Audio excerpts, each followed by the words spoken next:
Өмір күннің нұрымен ананың ақ сүтінен жаралған деген қанатты сөз бар. Бұл сөздің мағынасы тым тереңде жатыр.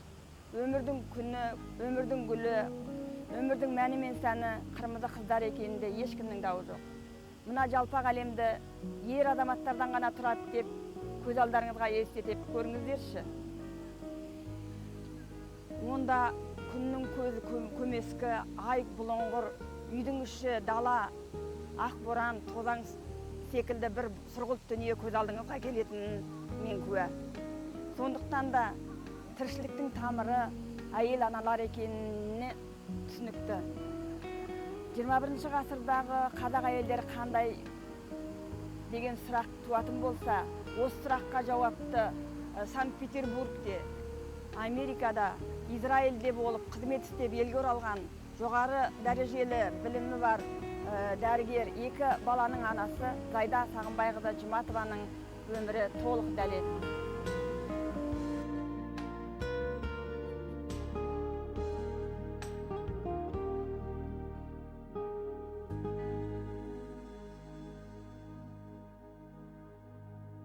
Дүниеге келген жерім Үлгілі ауылы, мерейлі, сондай бір думанды ауыл.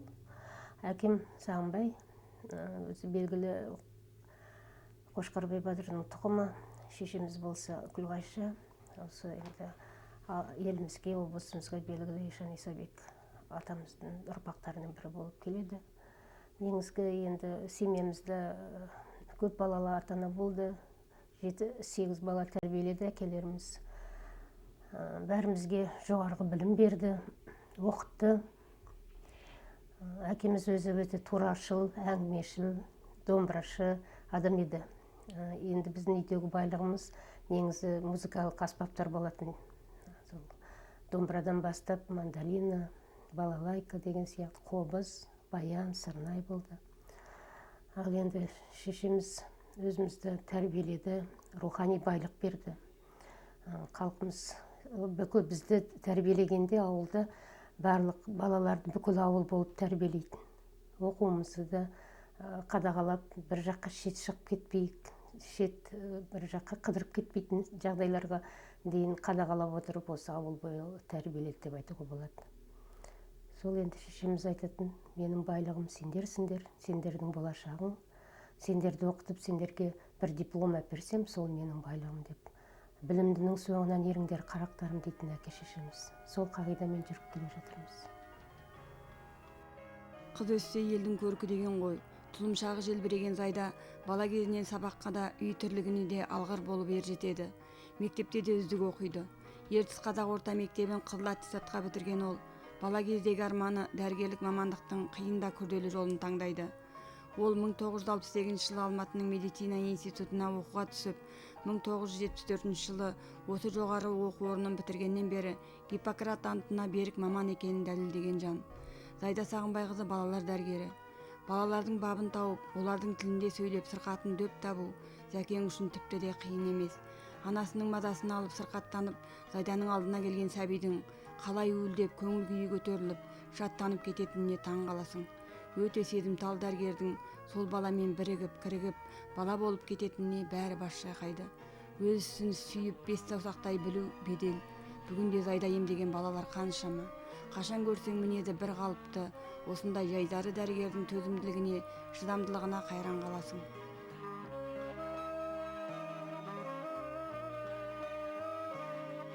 Адамның негізгі болмысы сәби кезіндегі тәлім тәрбиеде қаланатыны, мейірім мен шуақтың ана сүтімен берілетіні бәрімізге аян. Бұдан кейінгі тәлім тәрбие қоғамның, оның ішіндегі білім берер ордалардың әсеріне байланысты болмақ. Десек те, шыққан тегі, негізі көп жайды аңғартады. Ұядан не көрсең ұшқанда соны ілесің деген мақал осындайдан шыққан болу керек.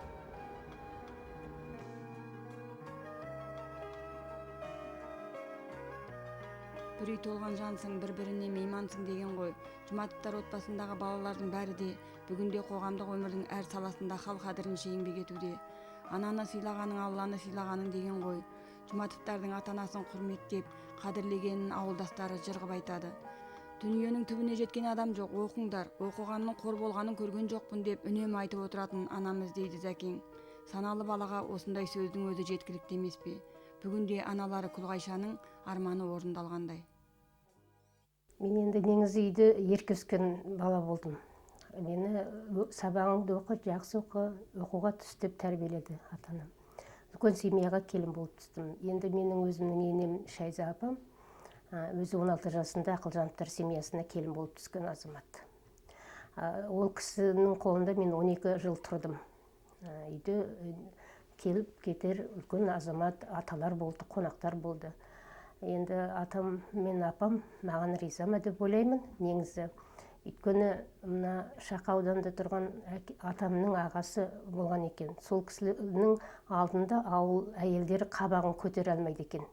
Сол кісі біздің осы Совхоз техникумда тұрдық қой. Сонда келгенде келіп мені маңдайымнан сүйетін.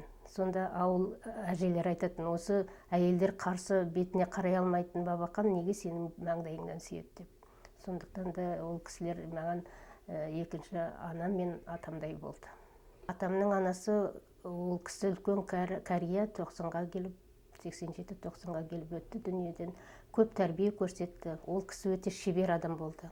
Іс шебері болды. Біздің мына екі баламызды қарап, сол кісілер, сол балалар суға түсіп кетпесін, көшеге шығып кетпесін деп, сол қамқор жасап отыратын. Және де ол кісі өте әңгімеші, сондай ескі жырларды жақсы айтатын еді. Содан үйренген апамның өзі де сондай жыршы, балаларға, біздің балаларға, өзінің немерелеріне жыр үйретіп, ән үйретіп, қазақи іс көрпе жасауды үйретіп балаларға. Сондай бір қазақтың өзінің салтын балаларының ойына, негізіне салып үйретіп отырады. Сондықтан енді ене деген ене, ол екінші анам менің. Біздің енді сыйластыққа ештеңе жетпеді ғой деп ойлаймын негізі.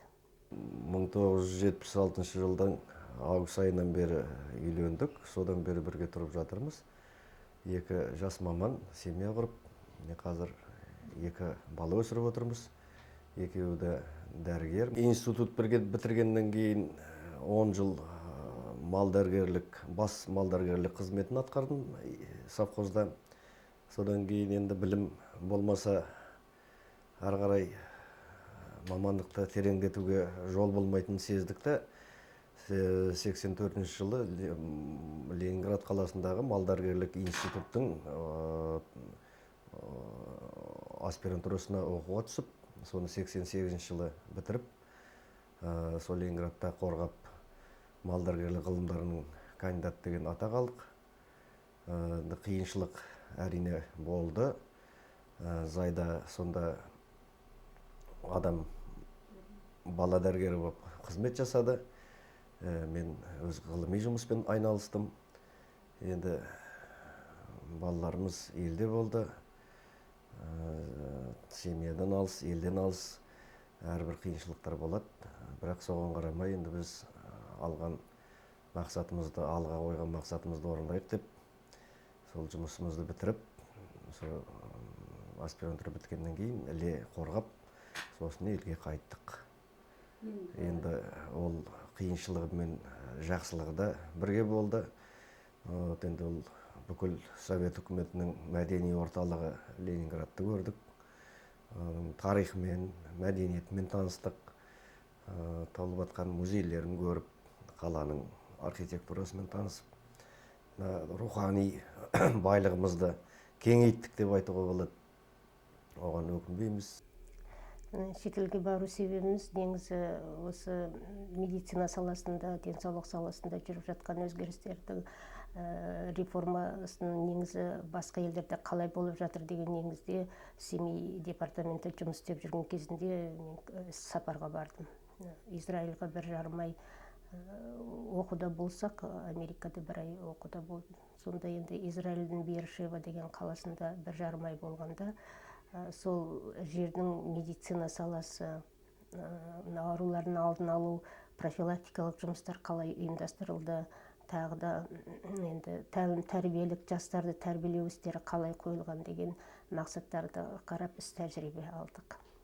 Енді Израильді көрген жерім ол жер жәннаты, тастың үстінде жасалған ел, енді барлық дін рухани байлықтар сол жерден шыққан. Иерусалим қаласында болдық. Енді былайша айтқанда Мұхаммед пайғамбардың намаз оқып, Құран оқыған жерлерінде болдық. Аққы қаласында болдық. Ол кісінің өзінің сол жерде тұрып, таңертеңгі сақал мұртын қырып сақтап қойған қобдишалары да бар екен. Сосын ол кісі оқыған Құран кітаптарға қолымызды тигізіп, 2 күн өзімізді дайындап, стена плача деген жер бар, соның ар жағында Омар деген азаматтың салған мешіті, сонда Мұхаммед пайғамбар намаз оқыған екен. Сонда біз болып қайттық. Енді ол жерді өте қасиетті жер дейді. Қасиетін сақтап, енді халқымызға жеткізуге тырыстық, айтып әңгімелеп.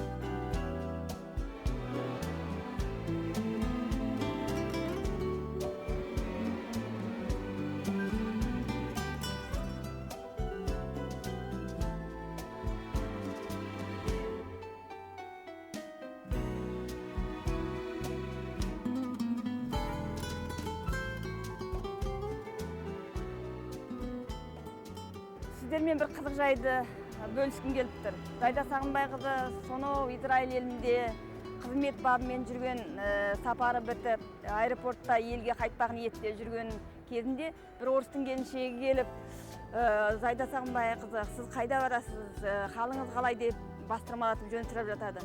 Зәкең ол кісіні онша танымайды, ішінен бірақ ойлап қояды.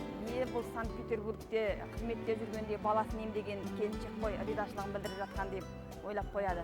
Ал бұл кісі сұрастыра келсе, өзіміздің мынау павлодарлық азамат болып шығады. Енді кереметі сол, бұл сонау павлодарлық азаматшалардың сонау шетелде кездесіп бірін-бірі жөн сұрасып жатқандығы тура бір ауылда жүргендей бір сәтте елестетеді. Бұл жерден біздің байқайтынымыз ақ халатты абзал жандарға қай жерде де болса емделген адамдардың, жалпы халықтың жылы ниетін, ризашылығын байқағандай боламыз.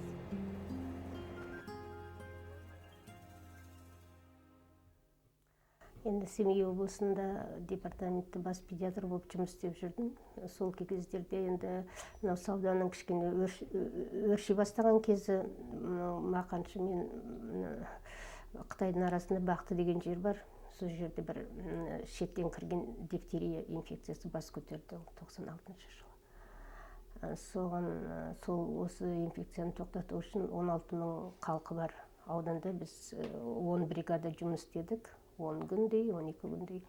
Соның барлығын тоқтатып, енді жұмысымызды бір жемісті орындап, қайтып келе жатқан кезде күндіз бір біздің әкеле жатқан жедел машинамыз үлкен КАЗ-700 тракторына соғылды.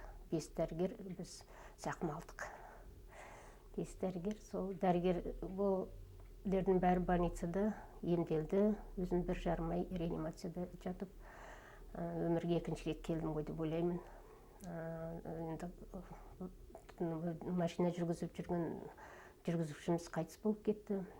Бір дәрігеріміз 1,5 жыл жатып шықты. Қалғандары да өзінің алған зақымына қарай еңбекке қайтты. Қазір енді барлық еңбек жұмыс істеп жүр. Енді ондай үлкен апаттан кейін одан қан көп кетті, 50%-тен көп. Ол енді мысалы кейбір кездерде өмірге сыймайтын жағдай. Мен енді өзім дәрігермін ғой негізі. Мен бірақ енді өз жағдайымды білдім. Маған айтты, сіз өте сол кезде ойладым. Балаларымды ойладым, семьямды ойладым. Ал егер бірдемедей жағдай болып кететін болса, елге Павлодарға жетсем бе деп ойладым.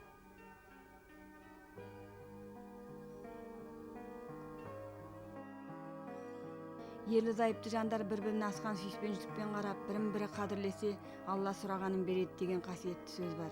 Рахметулла Рамазанұлы мен Зайда Сағынбайқызының жұптық ғұмырлары өзгелерге үлгі деп айтуға болады. Екеуі де жоғары білімді маман, көздерінің қарашығындай Айнұр мен Кеңестің ата-анасы. Рахметулла Рамазанұлы ветеринария ғылымдарының кандидаты, қыздары Айнұр болса жастығына қарамастан медицина ғылымдарының кандидаты. Қазір Жапонияда қызмет істеп жүр. Жапондықтар қаракөз қазақ қызы кардиологияда өзіндік қолтаңбасы бар Айнұр Рахметолла қызының іс тәжірибесін емдеу ісіне қолдану ниетінде. Қыздарының сонау күншығыс еліндегі еңбегі еленіп, Нагасаки сыйлығына ие болғанын ата-анасы мақтанышпен әңгімелейді. Кеңесте травматолог дәрігер. Бала ата-ананың көз қуанышы деген осындай ақ болар. Ленинградта жүргенде, шетелде жүргенде балаларды тәрбиелеген ата енем. Балаларым үлкен Айнұр, Кеңес ата енеміздің қолында болды. Ол балалар 7-ші класс оқығанға дейін ол кісілер бағып қағып, Ленинградтан оралғаннан кейін өзімізге беріп балаларға. Енді қазір енді үлкеніміз Семей медициналық академиясын бітірді, аспирантурасын бітірді, қазір медицина ғылымының кандидаты, кардиолог. Ал енді ұлымыз травматолог. Жас мамандардың білікті дәрежелі дәрігер болып шығуына ол жас мамандар жақсы, мерейлі, сондай білікті азаматтармен бірінші күннен бастап кездесіп, сондай үлкен ауруханаларда жұмыс істесе, олар өсе алады. Сондықтан да менің балаларым жұмыс істеп жүрген Семей медицина академиясы бірінші қалалық аурухана, Павлодар қаласының ауруханасы, мерейі биік үлкен аурухана деп сенемін. Сонда жүрген үлкен аға дәрігерлер менің балаларыма үлкен тәрбие береді ғой деп ойлаймын. Ата-аналарым өте сыйлайды бір-бірін. Осы бала кезінен көріп тұрмыз. Көп тәрбие алдық. Олардың өміріне қарап, бір-біріне сөйлескен, жұмыс, демалыс ретінде көрін көріп, енді папам, мамам сияқты болатын шығармыз деп, өзіміз жанұя құрып, осылай болсақ, жаман емес болушы еді. Әкем де, мамам да үлкен жоғары білім алды, бізге үлгі болды. Өмір деген өте шебер осы. Олай дейтінім, отбасын құрған кезде ерлі-зайыптылардың талғамдарының бір-біріне лайықты болуы. Зайда Сағынбайқызы мен Рахметолла Рамазанұлы жарастықты, көркемде көрнекі отбасы иелері. Енді бір-бірімен семья құрар алдында енді адам бір-бірімен танысқан кезде бір-бірінің көзқарасын түсінетін, жан дүниесін түсінетін болғаннан кейін, бір-бірінің мүддесі бір болғаннан кейін семья құрады. Сол сияқты енді алғашқы уақыттан бастап бір-бірімізді көзқарасымызды түсініп, бір-бірімізді ұққаннан кейін біз осылай семья құрдық. Енді оны алғашқы күннен бастап енді көз ашық азаматтар, әркімнің енді өзінің көзқарасы болады. Енді ол институт табалдырығында оқыған кезде енді біз мәдени жағын, рухани жағын тек қана білімде емес, соны да түсінуге тырыстық. Енді соны түсінгеннен кейін бір-біріміздің енді көзқарасымызды, әдет ғұрпымыз бір-бірімізге ұнайды, соны түсінеміз. Енді 30 жылда мінекей екі азамат балаларымызды өсіріп отырмыз. Енді шеттен қараған жас семьяларына үлгі тұтуға негіз бар. Осы 30 жылда бірге қызмет еттік, халыққа пайдамызды тигізуге тырыстық. Сол бір-бірімізді қолдап, көмектесуге әрқашан тырысамыз. Енді біз үйленгеннен кейін 10 шақты жылдай әке-шешемізбен бірге тұрдық. Ол кезде енді балалар кішкентай кезінде оларды өсіруге ол кісілердің үлкен көмегі болды. Біз тек қана жұмыспен айналыстық. Зайда да, мен де. Мен енді ол кезде совхозда бас мал дәрігері болып істедім. Мен өз жұмысыммен, Зайда ол кезде Павлодар аудандық больницасында бас бала дәрігер болып қызмет жасады. Тек қана жұмыспен айналыстық. Сол жұмыстың арқасында, еңбегіміздің арқасында қазіргі уақытта мінекей осы деңгейге жеттік деп ойлаймыз. Өз өміріме мен өте ризамын деп ойлаймын. Негізі енді осы дәрігерлік мамандықты өз қалауым, бала кезімнен мен дәрігер болсам ба деп, балалармен ойнағанның өзінде де өзім дәрігер болып, соларды емдеп, сол дәрігерлік жолға, дәрігерлерге елестеп, бұлардың соңынан жүгіріп, мысалы Нина Федоровна деген бізде фельдшер болды Үлгілі ауданында. Сол кісінің соңынан жүгіріп, істеген істеріне араласып, осы кісідей дәрігер болсам деп армандайтын.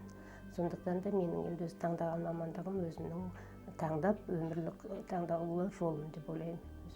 Сосын енді ел айтады ғой, енді сен де бір кірпіштің үйге кетігін тапты бір қалан деп. Сол халқыма өзімнің кішкентай болса да көмегімді көрсетіп, дәрігерлік көмек көрсетіп жүргеніне мен қатты қуанамын.